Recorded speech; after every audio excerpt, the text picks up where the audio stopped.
66절까지.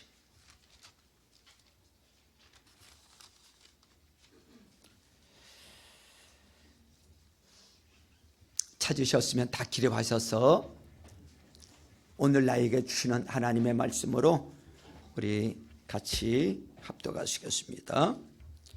시작. 이튿날 곧 예비일 다음 날에 대제사장들과 바리새파 사람들이 빌라도에게 몰려가서 말하였다. 각하, 세상을 미혹하던 그 사람이 살아있을 때에 사흘 뒤에 자기가 살아날 것이라고 말한 것을 우리가 기억하고 있습니다.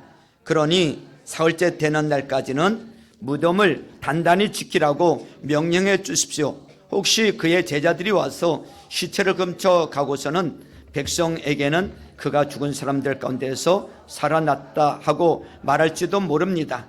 그렇게 되면 이번 속임수는 처음 것보다 더 나쁜 영향을 미칠 것입니다. 빌라도가 그들에게 말하였다. 경비병을 내줄 터이니 물러가서 제주껏 지키시오. 그들은 물러가서 그 돌을 임봉하고 경비병을 두어서 무덤을 단단히 지켰다. 아멘. 우리 서로 좌우편 축복합니다. 하늘 복 많이 받으세요. 부활을 축복합니다. 네, 따라서 해보세요. 하나님을 기쁘시게, 사람을 행복하게. 예, 부모님이 행복해야 자녀도 행복하고요, 내가 행복해야 다른 사람 전도도 할 수 있게 되는 줄로 믿습니다. 부활절을 맞이하여 이 부활절 예배에 참석하는 여러분들에게 이 부활의 놀라운 기쁨과 감격이 여러분들 심령 가운데, 여러분 가정 가운데, 일터 가운데 부활의 축복이 임하기를 주님의 이름으로 축원합니다. 저는 오늘 부활절을 맞이하여 예수님이 살아계신 증거, 예수님이 살아계신 증거라는 제목으로 하나님의 말씀을 증거하도록 하겠습니다. 예수님께서는 금요일에 십자가를 지셨고 또 주일 새벽에, 오늘 새벽에 부활하셨어요. 흐름을 보면 이렇습니다. 금요일 아침 9시경에 사형 선고를 받아요. 그 사형 선고를 받고 난 다음에 전격적으로 3시간 만에 낮 12시에 십자가에 달리십니다. 그리고 성경을 보면 오후 3시에 십자가에 달린 지 3시간 만에 운명하셨다, 이렇게 얘기를 하고 있습니다. 그 죽어있는 상태로 계속 십자가에 달려 있었는데 유태인들은 저녁 6시부터 그 다음 날이 시작이 되어집니다. 자, 금요일 날 여러분 성금요일 우리 지켰죠? 금요일 날 여러분 못 박히셔서 돌아가셨어. 그럼 금요일 날 저녁부터 그 다음 날로 들어가니까 금요일 저녁 6시부터 뭐가 되는 거예요? 안식일이 시작이 된단 말이죠. 그러니까 안식일이 시작이 되어지는데 시체가 매달려 있으니까 보기가 좋지 않으니까 이 아리마대 사람 요셉이 가서 예수님의 시체를 주시오 달라고 해가지고 가서 장사를 지내게 됩니다. 자, 그래서 오후 한 5시에서 6시 사이에 시체를 가져다가 장례를 치르게 되었단 말이죠. 그러니까 시간이 어떻게 됐느냐 하면 아침 9시에 사형 결정이 되었고 3시간 만인 12시에 사형이 집행이 되었고, 그리고 3시간 만에 죽으셨고 또 십자가에 달린 지 길어야 한 3시간 아니면 2시간에서 3시간 정도 있다가 장례되는 그 총 시간을 따진다 그러면 한 9시간이 되지 않는 시간 동안 전격적으로 모든 일들이 다 이루어지게 됩니다. 그리고 무덤에 들어간 게 그냥 오후 6시라고 해봅시다. 금요일 저녁 6시라고 합시다. 그러면 금요일 날 6시간, 또 토요일 날 온전하게 24시간, 또 주일 새벽이라고 그랬으니까 새로운 날이 시작되는 것은 6시 이후를 얘기를 합니다. 그러니까 아마도 아침 6시 정도가 새벽인 것 같습니다. 다 합치면 몇 시간이에요? 총 36시간 정도 무덤에 계셨다. 그리고 사흘 만에 이 부활하셨다. 이게 예수님의 십자가와 부활의 시간적인 흐름이에요. 자, 이 죽음과 부활, 그리고 죽음과 부활, 그리고 부활 이후에 주는 메시지가 무엇인지 오늘 저는 이것을 중심으로 한 3가지로 좀 살펴보면서 은혜를 받고자 합니다. 자, 첫째는 방해가 오히려 증거가 되었다라는 것입니다. 따라서 해보세요. 방해가 오히려 증거가 되었다. 자, 유대 민중과 사내들인 공회 앞에서 예수님께서 무려 16번이나 죽은 다음에 부활할 것이다, 다시 살아날 것이다 라고 예언을 하셨어요. 그러니까 부활 예언이 있었다라는 것입니다. 그래서 오늘 본문 27장 62절 63절을 한번 보세요. 이튿날 곧 예비일 다음 날에 대제사장들과 바리새파 사람들이 빌라도에게 몰려가서 말하였다. 각하, 세상을 미혹하던 그 사람이 살아있을 때에 사흘 뒤에, 며칠 후에? 사흘 뒤에 자기가 살아날 것이라고 말한 것을 우리가 뭐 하고 있다고요? 기억하고 있습니다 라고 했어. 자, 사흘 뒤에 다시 살아난다. 제자들은 다 잊어버렸는데 오히려 원수들은 기억하고 있더라는 거예요. 원래 그래요. 따르는 사람들보다 이렇게 반대하는 사람들이 더 잘 기억을 하고 있다는 거야. 그래서 그들이 제안을 합니다. 이거 시체 훔쳐갈지도 모르니까 든든히 지켜달라고. 자, 64절부터 66절까지 보세요. 그러니 사흘째 되는 날까지는 무덤을 단단히 지키라고 명령해 주십시오. 혹시 그의 제자들이 와서 시체를 뭐 할까봐?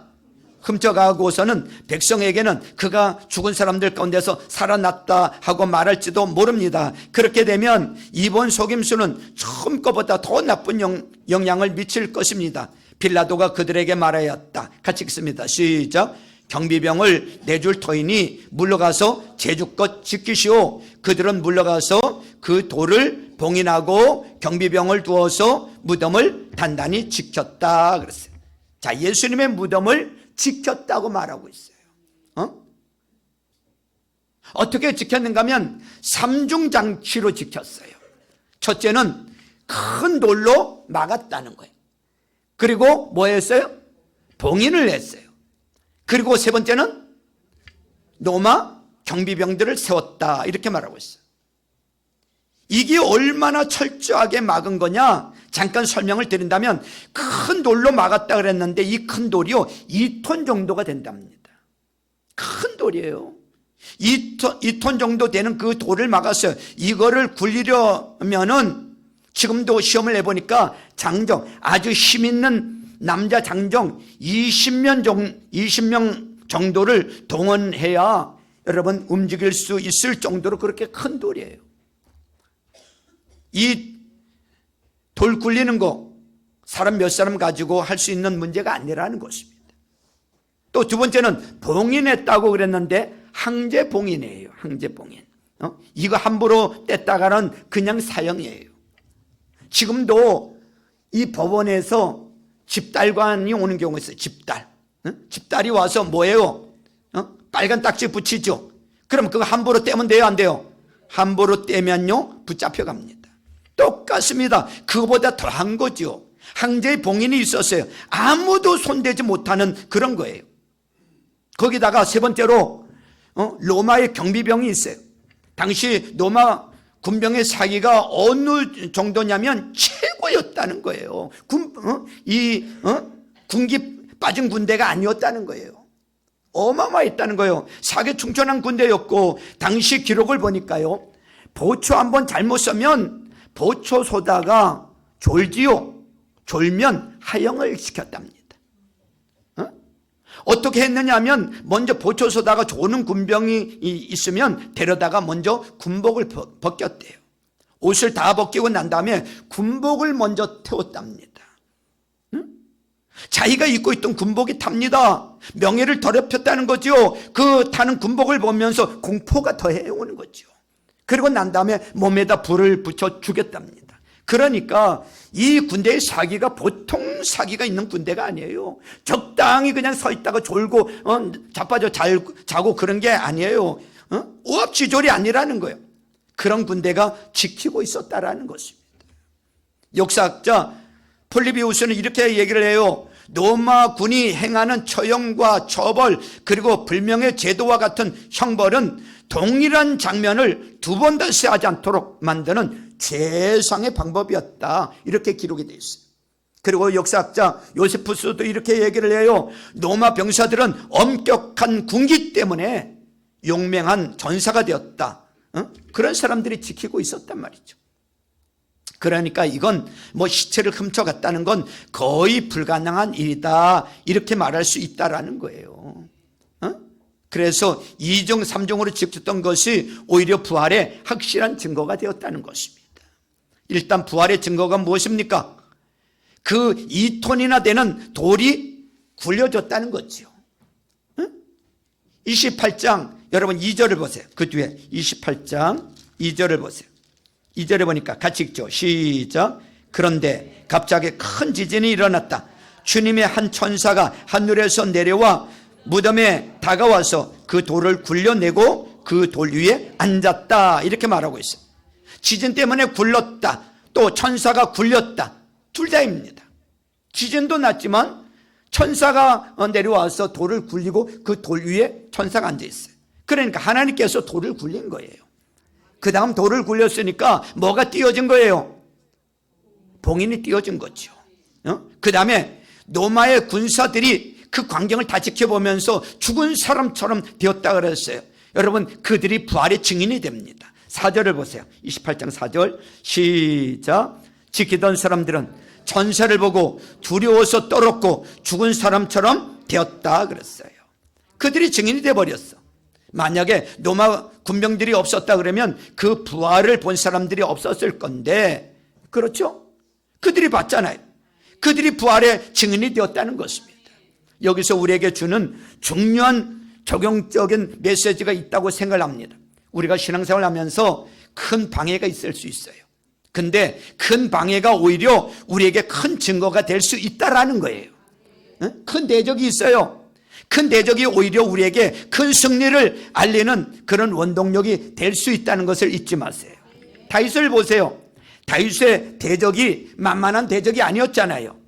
누구였어요? 골리앗. 자, 오히려 더 큰 승리가 있지 않습니까? 골리앗이 나올 때 뭐라고 이 다윗이 얘기를 한 줄 아세요? 사무엘상 17장 26절에 보니까 저 할례도 받지 않은 블레셋 녀석이 무엇이기에 살아계시는 하나님을 섬기는 군대를 이렇게 모욕하는 것이냐? 살아계신 하나님, 다윗은 누구를 믿었어요? 살아계신 하나님을 믿었어요. 부활의 하나님을 믿었다 이거예요. 부활의 하나님, 지금 움직여 역사하는 생명의 하나님을 믿었다는 것입니다. 승패가 여러분 칼과 창에 있는 것이 아니라 전쟁의 승패는 오직 하나님께 속한 것입니다. 승리는 하나님께 속한 거예요. 여러분의 삶 가운데도 지금 이렇게 여러 가지 환경을 바라볼 때 도저히 벗어날 수 없다고 생각하는 그런 환경에 놓여 있습니까? 살아계신 하나님을 믿고 의지하는 여러분들 되시기를 주님의 이름으로 축원합니다. 여러분 전쟁의 승패요, 칼과 창, 여건, 환경 거기에 따르는 게 아니라는 것입니다. 하나님이 함께 해주시면 승리하게 되는 줄로 믿습니다. 다윗이 여러분 돌멩이 하나 들고 나갔는데요, 다윗의 자세를 보세요. 다윗의 자세. 한번 해볼까? 그게 아니에요. 혹시 이길까? 그게 아니라니까. 다윗은요 반드시 이긴다. 반드시 이 믿음이 있어야 된다는 것입니다. 반드시 이긴다는 믿음. 우리 교회가 영적인 전쟁을 벌일 때 혹시나 이길지 몰라, 우리 한번 해봅시다, 그게 아니라는 거예요. 살아계신 하나님의 능력을 믿고 나갈 때 반드시 승리하게 되는 줄로 믿습니다. 할렐루야. 오늘 그 부활의 능력과 생명의 능력이 여러분의 삶 가운데 또 여러분들의 가정의 일터에 그대로 증거되는 우리의 믿음의 역사가 있기를 주님의 이름으로 축원합니다. 축원합니다. 또 한 가지 부활의 메시지 두 번째 우리에게 주는 메시지가 뭐냐면, 세상이 자꾸만 우리를 미워하고 욕하는 것은 살아있다라는 증거인 것입니다. 따라서 해보세요. 세상이 자꾸만 우리를 미워하고 욕하는 것은 살아있다는 증거다. 여러분, 대개 사람은요, 죽으면 더 이상 공격 안 해. 그래 안 그래요? 살아있기 때문에 공격하는 거예요. 죽으면 욕도 안 해. 우리 살아있을 때 욕 많이 먹고 공격 많이 받은 사람들이 여러분 기억나는 사람들이 있을 거예요. 예를 들어보면 스탈린이라든지 히틀러, 생전에는요 미움도 받고 욕도 많이 먹고 공격도 많이 당했어요. 그런데 일단 죽으니까 욕을 예전처럼 안 해요. 지금 뭐 스탈린 욕하는 사람 있습니까? 별로 없지요. 히틀러 욕하고 뭐 그런 사람 있습니까? 그런 사람 별로 없다고요. 죽었기 때문에 더 이상 욕하지 않고 잃어버리는 경우가 더 많지요. 여러분, 역대 대통령 뭐 가끔 가다 욕하긴 욕을 해요. 역대 대통령. 왜요? 아직은 영향력이 있기 때문에 가끔 가다 욕을 합니다. 그러나 그것도 세월이 흘러서 100년, 200년 흐르고 난 다음에 욕하는 사람 있을까요? 없어요. 잊어버린다고요. 관심도 없고 영향력이 없기 때문에. 현직 대통령 욕 많이 하죠. 왜 그래요? 살아있기 때문에 그런 거예요. 할렐루야. 그런데 예수님은 다르더라는 것입니다. 살아계실 때도 공격하는 사람들이 많았지만 죽고 난 다음에 공격과 비난이 더 강해졌어요. 예수님의 반대자들은요, 예수님을 제일의 적으로 여기고 죽기 살기로 결전을 벌였어. 지금도 그래요. 지금도 예수님 공격하려고 인생을 건 사람이요 굉장히 많아요. 그렇죠? 밥도 식음을 전폐하고 오히려 기독교 박멸 이러면서 설치는 사람들 굉장히 많아요. 왜 그럴까요? 왜 이유가 무엇입니까? 살아계시기 때문에 그런 거예요. 살아있기 때문에 공격하는 거예요. 부활하셔서 지금도 살아있기 때문에 죽은 걸 누가 공격해요? 살아있으니까 공격하잖아요. 지금도 마찬가지입니다. 여러분들, 어떤 사람을 자꾸 공격하고 비난하고 한다는 건 그 사람의 영향력이 살아있다는 증거예요. 그 사람이 그 사람이 살아있기 때문에 공격하는 거예요. 죽으면요 공격도 안 한다니까. 축구 선수 보세요. 공 잘 차는 선수가 있어요. 공격을 잘해요. 그러면 수비해야 돼요, 안 해야 돼요? 누군가 가서 개인 마크를 하든 뭐 두 사람이 가서 막든 여러분 막아야 돼. 그런데 부상을 당했어. 공격도 잘 못해. 그러면요 별로 그렇게 신경 안 써도 돼요. 여러분, 왜 막습니까? 왜 공격합니까? 살아있다는 거예요. 살아있다는 증거예요. 왜 예수님을 공격하죠? 살아계시기 때문에 그런 거예요. 우리 목회자 요즘엔 잘 안 하지만 처음에 신학교 들어가니까요, 옛날에는 장례식 하기 전에 이렇게 시신을 제일 먼저 접하는 경우가 목회자들이었어요. 요즘은 장례사들이 다 시체를 닦고 염을 다 하지만 옛날에는 그 장례사들이 없고 그럴 때는 옛날에는 성도님이 돌아가시면 목사님이 다 닦이고 목사님들이 다 염도 하고 그랬던 시대가 있었어요. 그때 우리 선배 목사님들이 항상 얘기했던 게 뭐냐면 사람이 죽고 난 다음에 5분 안에 제일 위험하다는 거예요. 5분 안이 제일 위험하다. 왜? 사람이 죽으면요 5분 안에 몸에 있는 모든 병균들이 다 나온대. 그래서 이렇게 터치하는 사람 가운데 그 병균이 다 옮을 수 있다는 거예요. 그래서 굉장히 위험하니까 그때 조심해야 된다, 그런 얘기를 들은 적이 있어요. 여러분 생각해 보세요. 병균도요 사람이 살아있을 때 못 막아 싸우는 거지, 병균도 사람이 죽고 난 다음에는 다 나온대. 필요 없다고.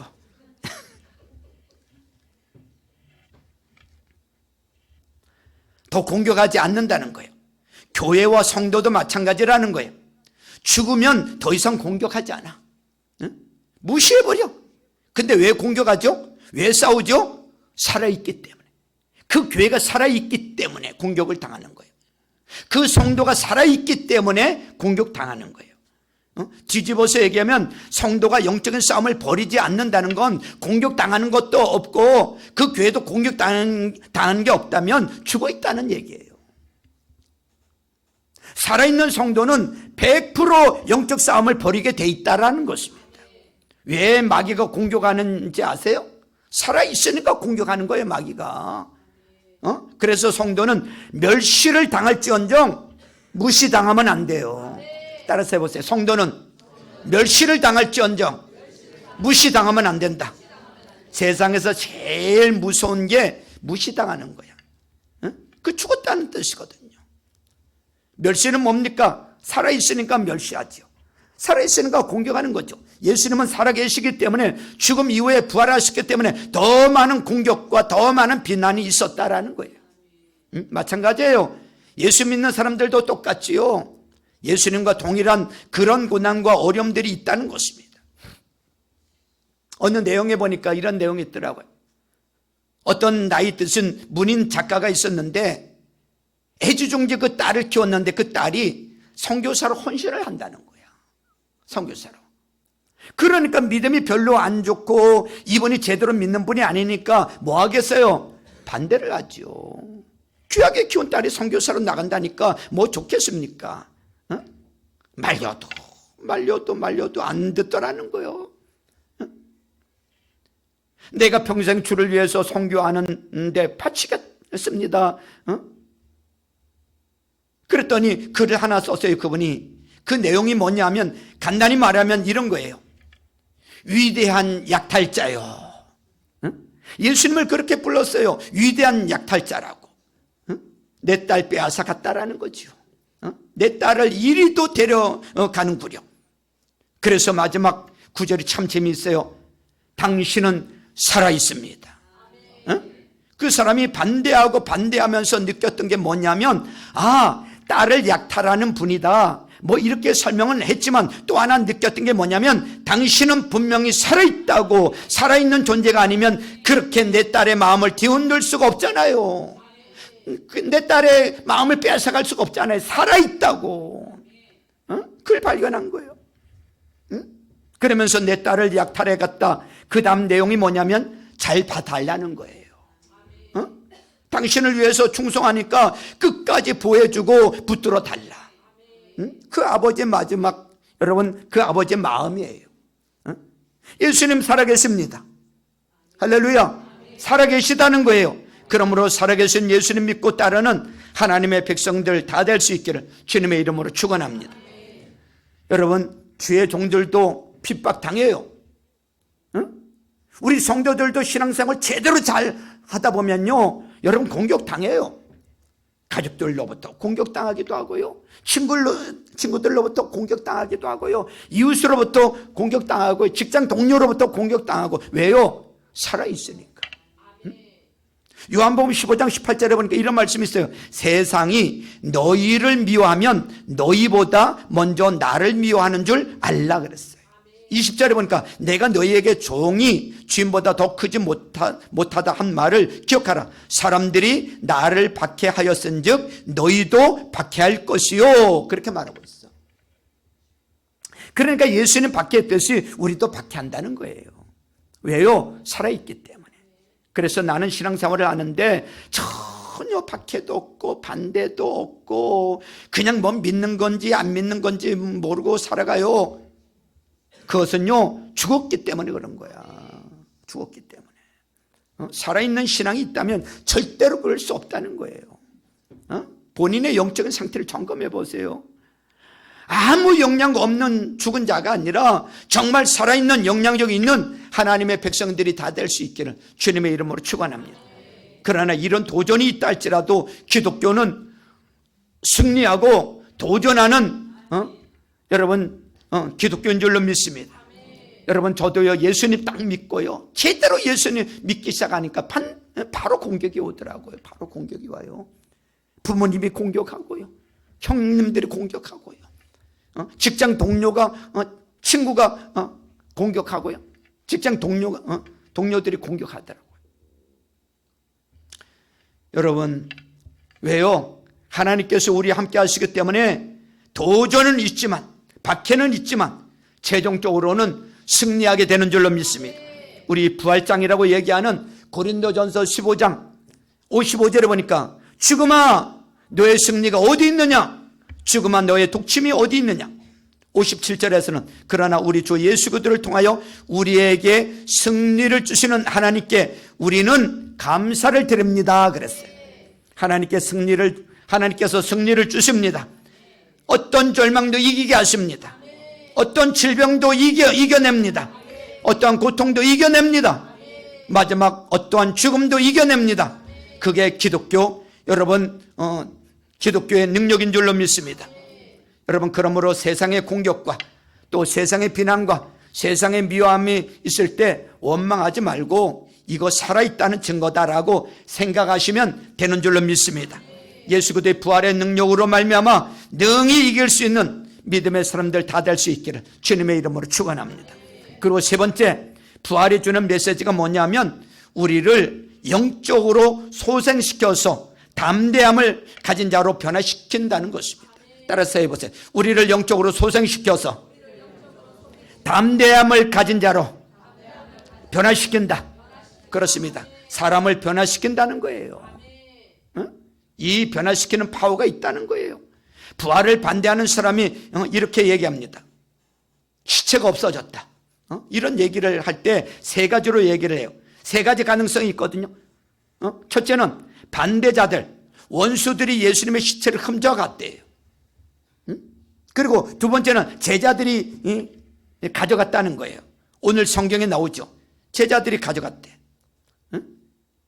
뭐 이런 소문이 나온다는 거. 또 세 번째, 그것도 아니면 다시 살아나신 거죠. 그래서 한번 차례 들어볼까요? 첫 번째, 반대자들이 예수님의 시체를 가져갔다. 이거 말이 돼요, 안 돼요? 안 되죠. 반대자들은 왜 가져가요? 예수님 제자들이 돌아다니면서 예수님이 부활하셨다, 예수님 부활하셨다. 그러면 어떻게 그들은, 만약에 원수들이 예수님의 시체 훔쳐갔다면 그들이 어떻게 하면 돼요? 봐라, 무슨 부활했냐, 예수님의 시체가 여기 있는데 하면서 그들에게 공개하고 퍼레이드 하면은 되는 거 아닙니까? 여기 봐라, 시체가 여기 있는데, 말이 되는 얘기를 해라. 그러니까 원수들이 가져간 거예요, 안 가져간 거예요? 안 가져간 거죠. 두 번째로, 제자들이 가져갔다고 자꾸만 그러는데 제자들이 훔쳐갔다. 우리 성경을 보고 있어요. 자, 제자들의 상태가 지금 어떤 상태예요? 다 도망간 상태예요. 겁쟁이들이에요. 계집종 앞에서 예수님을 부인하고 저주까지 한 그런 사람들이에요. 그런 족속들이 무슨 목숨을 걸고 시체를 훔쳐간다고요? 상상도 안 돼요. 어마어마한 돌이 막혀져 있고요, 인봉돼 있고요, 시퍼렇게 눈을 뜨고 있는 그 로마 군병들이 있는데 이 겁쟁이들이 예수님의 시체를 훔쳐가? 말도 안 돼요. 가능성이 있습니까? 또 100배 양보해서, 그래, 제자들이 훔쳐갔다고 한번 해봅시다. 제자들이 훔쳤어요. 그렇게 한번 믿어보자고요. 그럼 가짜잖아요. 부활한 거 아니잖아요. 그럼 가짜 믿음을 위해서 사도행전에 나오는 그 수많은 사람들이 순교하고 목숨을 걸고 헌신하고 그럴 수 있습니까?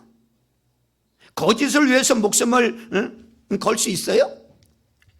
그럴 수 있다고 또 어떤 사람이 말하는 사람이 있다고 가정해 봅시다. 그러면 그거는 부활보다도 더한 기적이에요.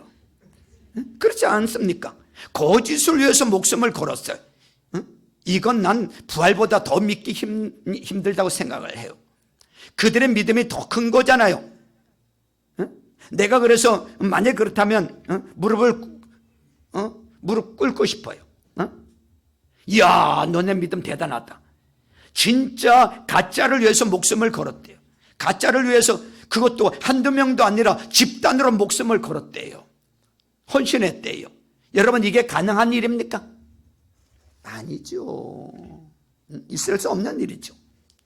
제자들을 보세요. 그들이 어떤 사람들이에요? 다 도망쳤는데 그들이 그렇게 변화된 것을 보면 그 원동력이 있는 거예요.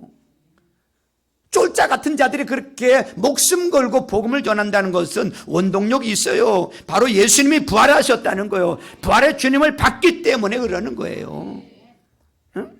예수님이 부활하셨다는 거죠. 응?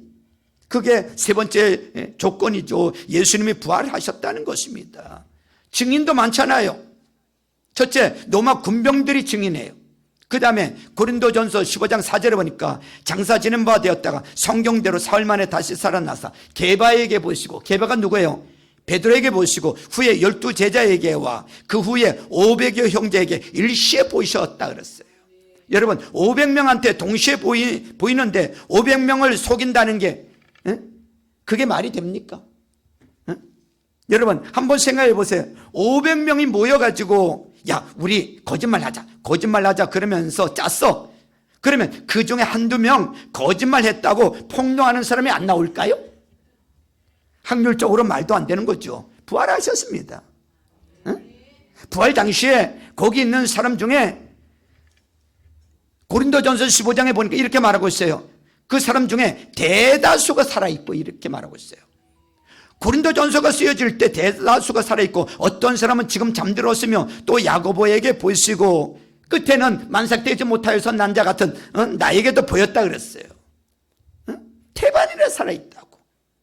이게 기록되어 있을 때 사람들이 내가 봤다는 거예요. 부활하신 예수님 봤다는 거예요. 제일 큰 건 뭐냐면 예수님의 부활을 보고 난 다음에 제자들이 변화되었는데 그들의 변화의 특징이 뭐냐? 부활하신 예수님을 만나고 나서 제자들이 변화되었는데 변화된 특징이 뭐냐? 담대해지더라는 거예요. 뭐해지더라? 담대해지더라는 거예요. 따라서 해보세요. 담대해졌다. 응? 그래서 우리가 부활의 능력을 체험하면요 모든 사람의 특징이 담대해집니다. 응? 담대한 하나님의 백성이 된다는 거예요. 이게 담대함, 고난을 피하지 않고 고난을 뚫고 나가는 능력이 있더라는 것입니다. 이 담대함은 어디서 나와요? 생명에서 나옵니다. 부활의 주님께서 내 안에 계신다는 거예요. 내 안에 부활의 주님이 계시기 때문에 생명이 나오는 거예요. 담대해지는 거예요. 그리고 실제로 사도행전 4장 31절에 보니까 그들이 기도를 마치니 그들이 모여 있는 곳이 흔들리고 그들은 모두 성령으로 충만해서 하나님의 말씀을 담대히 말하게 되었다 그랬어요. 초대교회의 특징이 뭐냐? 담대함을 구했고 담대하게 전했고 담대함이 그들을 감싸고 있더라는 거예요. 담대함이 있으니까 뭐 죽는다 그래도 죽인다 그래도 담대하게 여러분 복음 전하는 거예요. 절대로 겁먹지 않았어요. 무서워하지 않았어요. 흔들리지 않았어. 담대함이 있더라는 것입니다. 그래서 이 믿음과 담대함은 같이 가는 거야. 에베소서 3장 12절에 보니까 우리는 기도를 믿음으로써 그분 안에서 확신을 가지고 담대하게 하나님께 나아갑니다라고 말하고 있어요. 여러분 믿음이 있을 때 나타나는 현상이 뭐냐면 담대함과 확신이라는 거예요. 담대함과 확신. 믿음이 있다는 것은요 담대함으로 드러나요. 확신으로 드러나. 이것이 초대교회 능력이에요. 그래서 대승리를 거두게 되었다는 것입니다.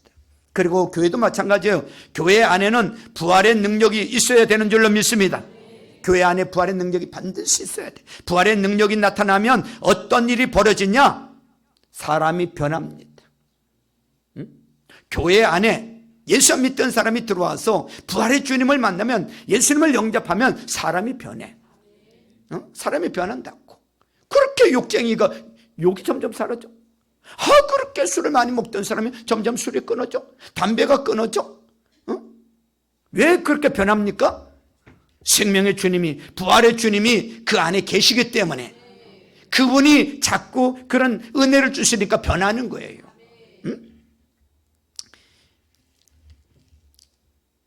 여러분 첫째 여러분 부활의 주님을 만나면 교회 안에서 첫째 내가 변하는 게 느껴져야 돼요. 내가 변하고 있구나.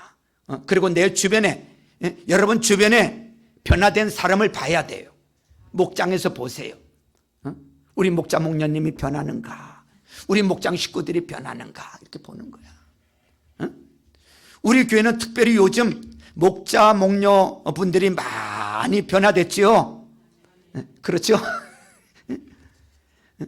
그런 사람들이 아니었는데 변화되었고 또 변화되어 가고 있다고 보여집니다. 딴 건 모르지만 예전에는 냉랭했는데 그 안에 지금 담대함과 뜨거움이 있잖아요. 영혼을 사랑하는 마음이 있고 눈물도 있고 섬김도 있고. 예배에서 느끼지 않습니까? 예배에서 벌써 우리가 하나님의 그 터치를 느껴요. 살아계신 예수님께서 우리 가운데 계시는구나. 변화되었다. 왜? 담대함이 있으니까. 하나님이 우리 함께 계시기 때문에 그걸 느끼는 거예요. 그래서 이건 사실 외부에 나가서 선언하는 것도 필요하지만 우리가 자신이 느끼는 거고 우리가 알고 있잖아요. 살아계신 예수님께서 우리 함께 계시다는 것을. 또 하나 그 예수님께서 우리를 변화시키고 있다고 변화를 보는 겁니다. 그래서 신앙 공동체가 왜 강한지 알아요? 변화를 보기 때문에. 내 안에서 역사하시는 예수님도 있지만 내 안에서 역사하심이 내 눈에 보인다는 거예요. 그게 얼마나 큰 힘인지 아십니까? 그리고 나와 함께 해주신다는 거를 여러분 체험하게 되는 것입니다.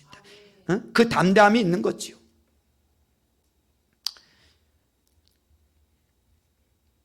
여러분, 살아계신 예수님이 나와 함께 계시다는 것을 믿으시길 바랍니다. 그게 부활의 증거예요.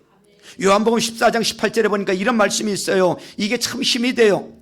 나는 너희를 고아처럼 버려두지 않았다는 거예요. 너희에게 다시 오겠다 이거예요. 버려두지 않겠다. 성령께서 함께 하시니 우리 함께 해주신다는 거예요. 여러분, 우리는 고아가 아니에요. 예수 믿는 사람은요 고아가 아니야. 이름을 고아라고 지으면 안 돼. 고아라고 부르면 안 돼. 알았지요? 네? 여러분, 선교사님들과 대화를 나눠보면 선교사님들이 제일 두려워한 게 뭔지 아세요? 선교사님들이 제일 두려워하는 거는요 잊혀짐이더라고요. 잊혀짐. 보낼 때는 전 성도들이 막 박수를 치고 기도해 주면서 기도할게요 하고 보내는데 잊혀짐이 두려운 거야. 하여튼 전에 조사에서도 나온 결과가 뭐냐면 기독교인들이 하는 제일 첫 번째 거짓말이 뭐냐면 기도할게요 해놓고 기도 안 한다는 거야. 그렇죠? 기도한다고 그래놓고 죽어도 기도 안 한대.